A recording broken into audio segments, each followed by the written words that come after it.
High বন্ধুরা, তোমরা সবাই কেমন আছো? আশা করি তোমরা সবাই অনেক ভালো আছো আর আমরাও অনেক ভালো আছি।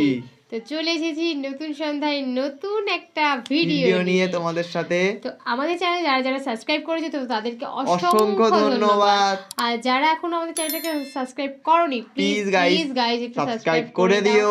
আর তোমাদের জন্য আজকে আমরা এখানে বসে থাকতে পেরেছি। সত্যি তোমরা যদি আমাদের পাশে না থাকতে আমরা পারতাম না। তো আমরা চাইছি গাইস প্লিজ আরো সাবস্ক্রাইব আমরা চাইছি, যাতে আরো 10k গাইস 10k করে দাও গাইস প্লিজ গাইস 10k করে দাও, ভালো ভালো ভিডিও তোমাদের মাঝখানে নিয়ে আসতে পারি। অবশ্যই। তো আজকের ভিডিওটা একটু মানে খটোমটো আছে, একটু খটোমটো আছে, একদমই তাই। তোমরা বুঝতে থাম্বনেল দেখে গাইস তোমরা বুঝতেই পেরেছো যে কার সম্বন্ধে আজকে ভিডিও বানাচ্ছি আমরা।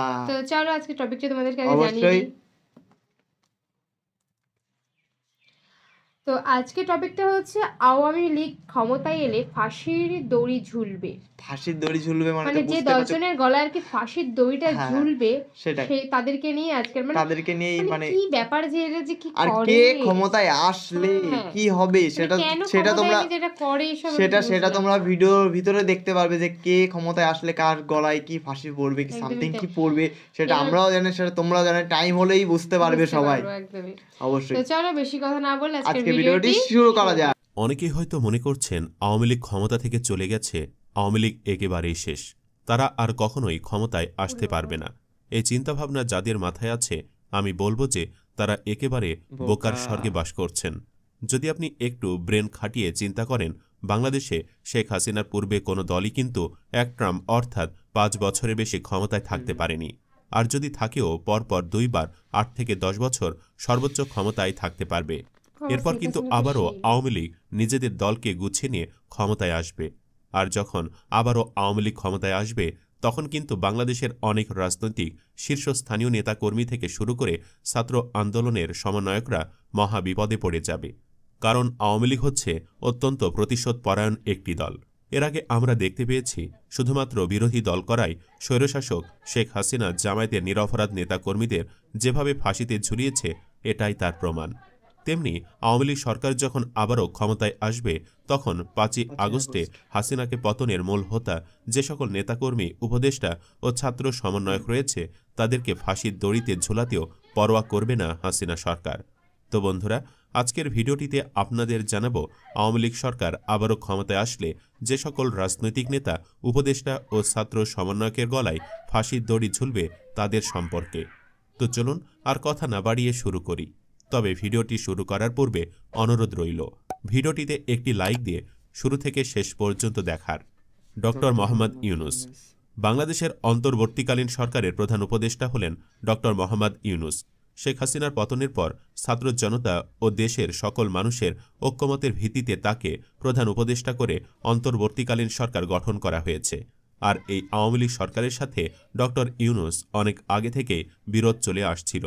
এর আগে ক্ষমতায় থাকতে শেখ হাসিনা ডক্টর ইউনূসকে পদ্মা নদীতে চুবিয়ে তোলার কথা প্রকাশ্যে বলেছিলেন।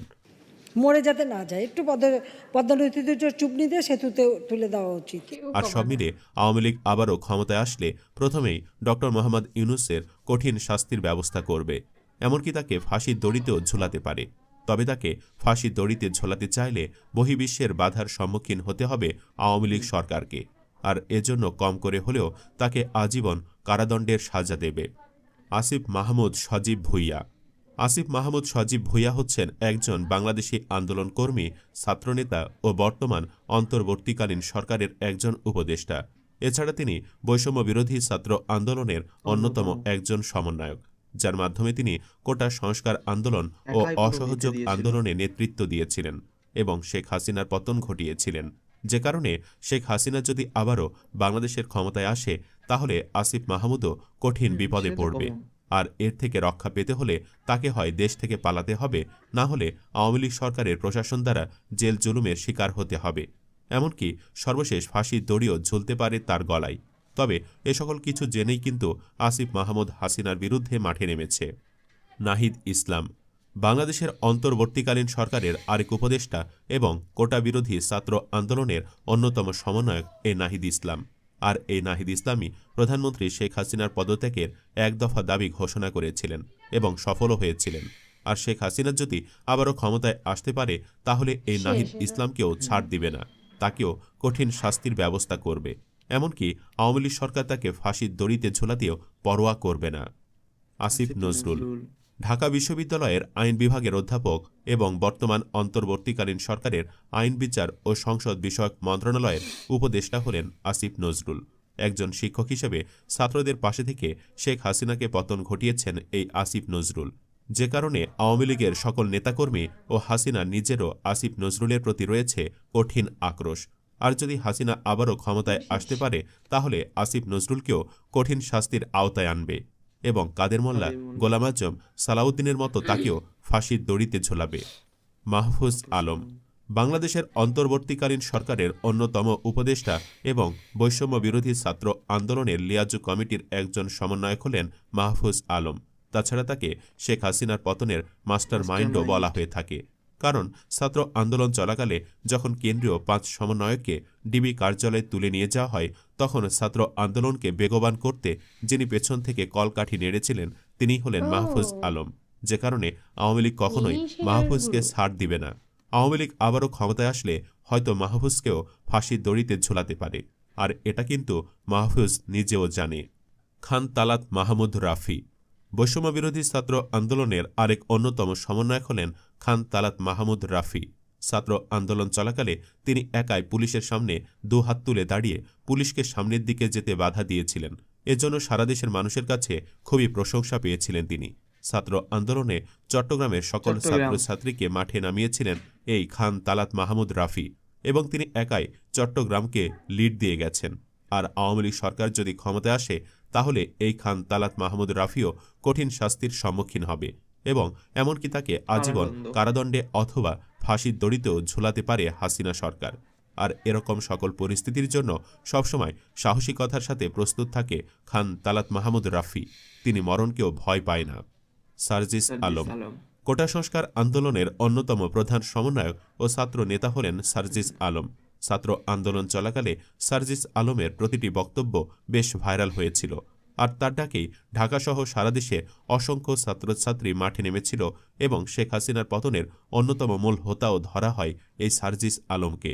আর এজন্যই আওয়ামী লীগ যদি আবারও ক্ষমতায় আসে তাহলে এই সার্জিসকেও ছাড় দিবে না এবং তাকে কঠিন শাস্তি দেওয়ার ব্যবস্থা করবে। হয় যাবজ্জীবন কারাদণ্ড দিবে, না হয় ফাঁসির দড়িতে ঝুলিয়ে মৃত্যুদণ্ড দিতে পারে।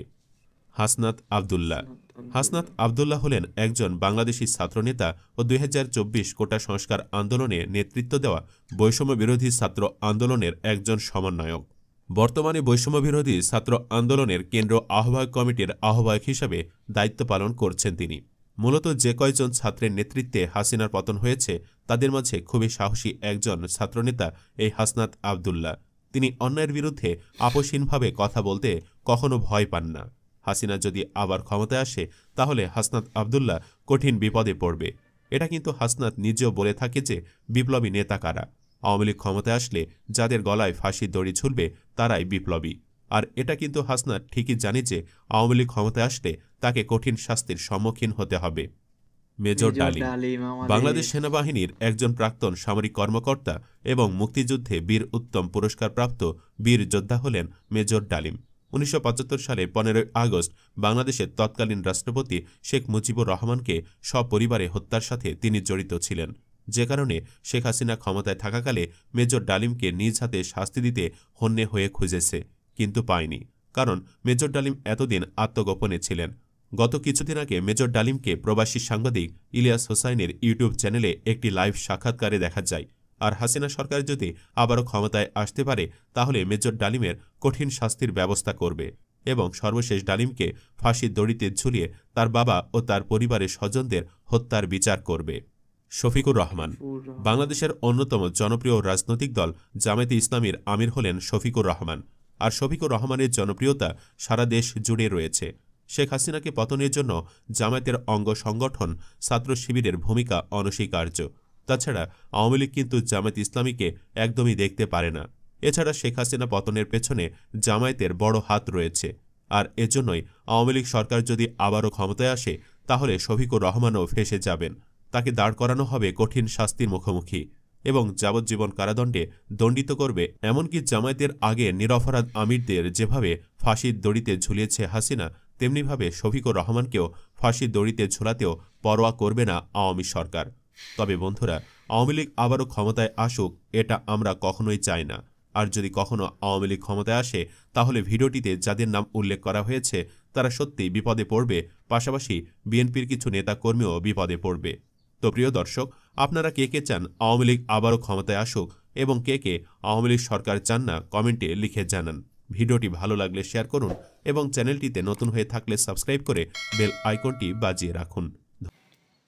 তো বন্ধুরা, তোমরা তো সবাই দেখলে ভিডিওটার, এখানে শেখ হাসিনাকে নিয়ে কথা হচ্ছে। সে যদি আবার যদি দেশে আসে তাহলে কি করবে? সে ক্ষমতা যদি একবার আসে গাইস, তাহলে সে পুরো ছাড়খাড় করে দেবে দেশটাকে।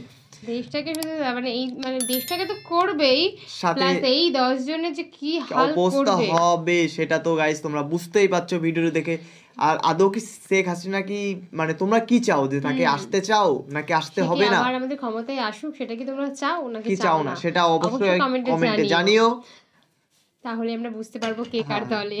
অবশ্যই অবশ্যই। কিন্তু সত্যি এর মধ্যে অনেক আমি দেখলাম ছাত্র নেতা যারা আছে তারা হয়তো বা কেউ ইউনিভার্সিটি নেতা বা কেউ কলেজের নেতা, এরকম করে তারা নেতা তৈরি হয়েছে। অবশ্যই তারা কিন্তু মানে এখনো মানে অনেকটা বড় হয়ে ওঠেনি, ছেলে আপাতত রয়েছে, কিন্তু তারা এখনো মানে বুঝে গেছে যে বিপ্লবী আসলে কি, বিপ্লবী সেটা বিপ্লব মানেটা কি, বিপ্লব করলে জানতো কি হতে পারে, তাহলে এগুলো কি হতে পারে। তার সত্ত্বেও তারা কিন্তু যেহেতু নেতার মধ্যে ঢুকেছে, বিপ্লবটাকে বুঝেছে, তার জন্য কিন্তু আজকে এত দূর তারা গেছে। অবশ্যই সত্যি তাদেরকে আমার স্যালুট জানাতে ইচ্ছে করে। অবশ্যই।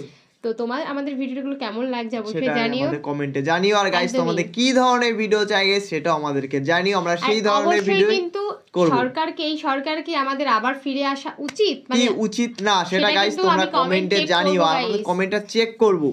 একদমই তাই। আর কমেন্ট করলে তো গাইস আমরা সবাইকে রিপ্লাই করি, তো তোমরা কমেন্ট করবে, আমরা অবশ্যই রিপ্লাই করব তোমাদেরকে। আমাদের ভিডিওগুলো একটু লাইক কমেন্ট শেয়ার গাইস অবশ্যই করে দিও। আর যারা আমাদের চ্যানেলে ফার্স্ট ভিজিট করছো গাইস, তারা প্লিজ গাইস চ্যানেলটাকে সাবস্ক্রাইব করে দিও। একদমই তাই। তো চলো আজকের মতো এখানেই টাটা।